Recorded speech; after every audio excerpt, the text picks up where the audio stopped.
யாத்ராகமம் 12ஆம் அதிகாரம்.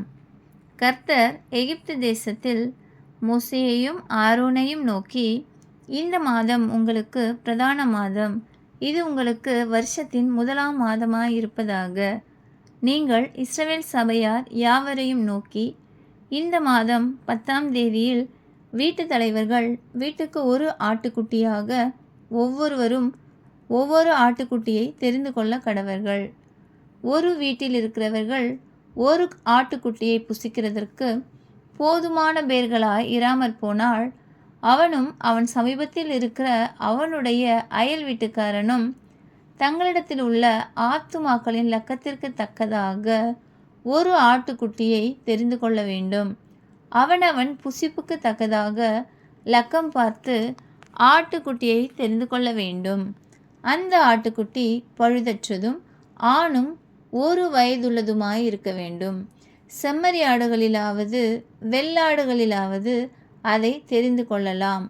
அதை இந்த மாதம் 14ஆம் தேதி வரைக்கும் வைத்திருந்து, இஸ்ரவேல் சபையின் ஒவ்வொரு கூட்டத்தாரும் சாயங்காலத்தில் அதை அடித்து அதன் இரத்தத்தில் கொஞ்சம் எடுத்து தாங்கள் அதை புசிக்கும் வீட்டு வாசல் நிலைக்கால்கள் 2லும் நிலையின் மேற்சட்டத்திலும் தெளித்து, அன்று ராத்திரியிலே அதன் மாம்சத்தை நெருப்பினால் சுட்டு புளிப்பில்லாத அப்பத்தோடும் கசப்பான கீரையோடும் அதை புசிக்க கடவர்கள்.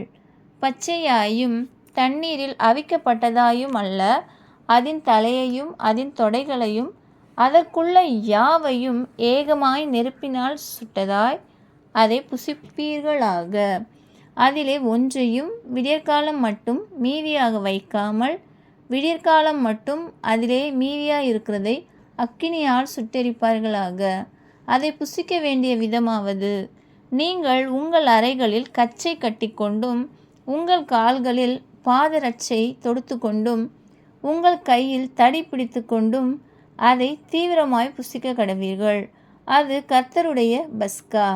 அந்த ராத்திரியிலே நான் எகிப்து தேசம் எங்கும் கடந்து போய் எகிப்து தேசத்தில் உள்ள மனிதர் முதல் மிருக ஜீவன்கள் மட்டும் முதற்பேராயிருக்கிறவைகள் எல்லாம் அதம் பண்ணி எகிப்து தேவர்களின் மேல் நீதியை செலுத்துவேன்.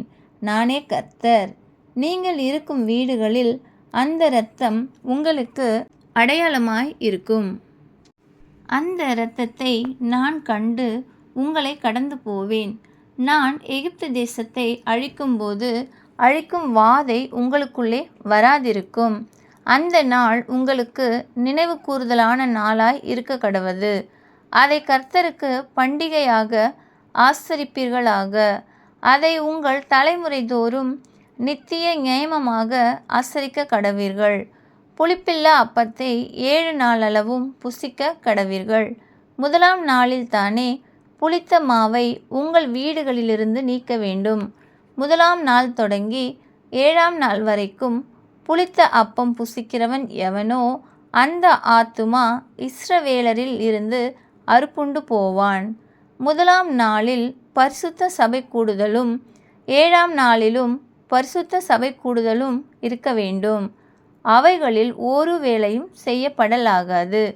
அவரவர் சாப்பிடுகிறதற்கு தேவையானது மாத்திரம் உங்களால் செய்யப்படலாம். புளிப்பில்லா அப்ப பண்டிகையை ஆசரிப்பீர்களாக. இந்த நாளில்தான் நான் உங்கள் சேனைகளை எகிப்து தேசத்திலிருந்து புறப்பட பண்ணினேன். ஆகையால் உங்கள் தலைமுறை தோறும் நித்திய நியமமாக இந்த நாளை ஆசரிக்க கடவீர்கள்.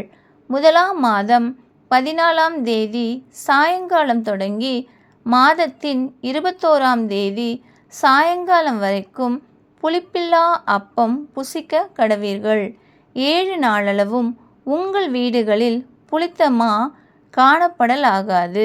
எவனாகிலும் புளிப்பிடப்பட்டதை புசித்தால் அவன் பரதேசியானாலும் சுதேசியானாலும் அந்த ஆத்துமா இஸ்ரவேல் சபையில் இராமல் அறுப்புண்டு போவான்.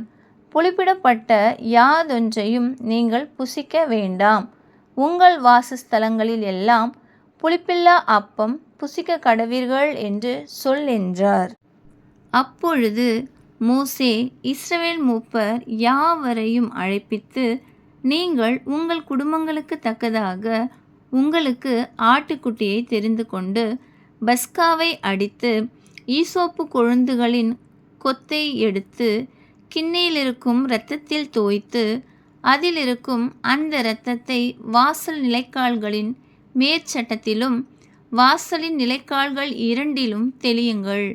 விடியற்காலம் வரைக்கும் உங்களில் ஒருவரும் வீட்டு வாசலை விட்டு புறப்பட வேண்டாம். கர்த்தர் எகிப்தியரை அதம் பண்ணுகிறதற்கு கடந்து வருவார். நிலையின் மேற்சட்டத்திலும் வாசலின் நிலைக்கால்கள் ரெண்டிலும் அந்த இரத்தத்தை காணும்போது கர்த்தர் சங்காரக்காரனை உங்கள் வீடுகளில் உங்களை அதம் பண்ணுகிறதற்கு வர ஒட்டாமல் வாசற்படியை விலகி கடந்து போவார். இந்த காரியத்தை உங்களுக்கும் உங்கள் பிள்ளைகளுக்கும் நித்திய நியமமாக கைக்கொள்ள கடவீர்கள். கர்த்தர் உங்களுக்கு தாம் சொன்னபடி கொடுக்க போகிற தேசத்திலே நீங்கள் போய் சேரும்போது இந்த ஆராதனையை கைக்கொள்ள கடவீர்கள். அப்பொழுது உங்கள் பிள்ளைகள் இந்த ஆராதனையின் கருத்து என்ன என்று உங்களை கேட்டால், இது கர்த்தருடைய பஸ்காவாகிய பலி. அவர் எகிப்தியரை அதம் பண்ணி நம்முடைய வீடுகளை தப்ப பண்ணினபோது எகிப்திலிருந்த இஸ்ரவேல் புத்திரருடைய வீடுகளை கடந்து போனார் என்று நீங்கள் சொல்ல வேண்டும் என்றான். அப்பொழுது ஜனங்கள் தலை வணங்கி பணிந்து கொண்டார்கள். இஸ்ரவேல் புத்திரர் போய் அப்படியே செய்தார்கள். கர்த்தர் மோசேக்கும் ஆரோனுக்கும் கட்டளையிட்டபடியே செய்தார்கள். நடு ராத்திரியிலே சிங்காசனத்தின் மேல் வீற்றிருக்கும் பார்வோனுடைய தலைப்பிள்ளை முதல் காவல் கிடங்கில் இருக்கும் சிறைப்பட்டவனின் தலைப்பிள்ளை வரைக்கும் எகிப்து தேசத்தில் இருந்த முதற் பேர் அனைத்தும் மிருக ஜீவன்களின் தலையீற்றனைத்தும் கர்த்தர் அழித்தார். அப்பொழுது பார்வோனும் அவனுடைய சகல ஊழியக்காரரும் எகிப்தியர் யாவரும் ராத்திரியிலே எழுந்திருந்தார்கள். மகா கூக்குரல் எகிப்திலே உண்டாயிற்று. சாவில்லாத ஒரு வீடும் இருந்ததில்லை. ராத்திரியிலே அவன் மோசேயையும் ஆரோனையும் அழைப்பித்து, நீங்கள் இஸ்ரவேல் புத்திரரும் எழுந்து என் ஜனங்களை விட்டு புறப்பட்டு போய் நீங்கள் சொன்னபடியே கர்த்தருக்கு ஆராதனை செய்யுங்கள். நீங்கள் சொன்னபடியே உங்கள் ஆடு மாடுகளையும் ஓட்டிக்கொண்டு போங்கள், என்னையும் ஆசீர்வதியுங்கள் என்றான். எகிப்தியர் தாங்கள் எல்லாரும் சாகிறோமே என்று சொல்லி தீவிரமாய் அந்த ஜனங்களை தேசத்திலிருந்து அனுப்பிவிட அவர்களை மிகவும் துரிதப்படுத்தினார்கள். பிசைந்த மா புளிக்கு முன் ஜனங்கள் அதை பாத்திரத்துடனே தங்கள் வஸ்திரங்களில் கட்டி தங்கள் தோள் மேல் எடுத்துக்கொண்டு போனார்கள். மோசே சொல்லியிருந்தபடி இஸ்ரவேல் ஜனங்கள் எகிப்தியரிடத்தில் வெள்ளியுடைமைகளையும் பொன்னுடைமைகளையும் வஸ்திரங்களையும் கேட்டார்கள். கர்த்தர் ஜனங்களுக்கு எகிப்தியரின் கண்களில் தயவு கிடைக்கும்படி செய்ததினால் கேட்டதை அவர்களுக்கு கொடுத்தார்கள். இவ்விதமாய் அவர்கள் எகிப்தியரை கொள்ளையிட்டார்கள். இஸ்ரவேல் புத்திரர் ராமசேசை விட்டு கால்நடையாய் பிரயாணம் பண்ணி சுக்கோத்துக்கு போனார்கள். அவர்கள் பிள்ளைகள் தவிர 6 லட்சம் புருஷராய் இருந்தார்கள். அவர்களோட கூட பல ஜாதியான ஜனங்கள் அநேகர் போனதும் அன்றி மிகுதியான ஆடு மாடுகள் முதலான மிருக ஜீவன்களும் போயிற்று. எகிப்திலிருந்து அவர்கள் கொண்டு வந்த பிசைந்த மாவை புளிப்பில்லா அப்பங்களாக சுட்டார்கள். அவர்கள் எகிப்தில் தரிக்கக்கூடாமல் துரத்திவிடப்பட்டதினால் அது புளியாதிருந்தது. அவர்கள் தங்களுக்கு வழிக்கென்று ஒன்றும் ஆயத்தம் பண்ணவில்லை. இஸ்ரவேல் புத்திரர் எகிப்திலே குடியிருந்த காலம் 430 வருஷம். 430 வருஷம் முடிந்த அன்றைய தினமே கர்த்தருடைய சேனைகள் எல்லாம் எகிப்து தேசத்திலிருந்து புறப்பட்டது. கர்த்தர் அவர்களை எகிப்து தேசத்திலிருந்து புறப்பட பண்ணினதினால் இது அவருக்கென்று முக்கியமாய் ஆசரிக்கத்தக்க ராத்திரியாயிற்று.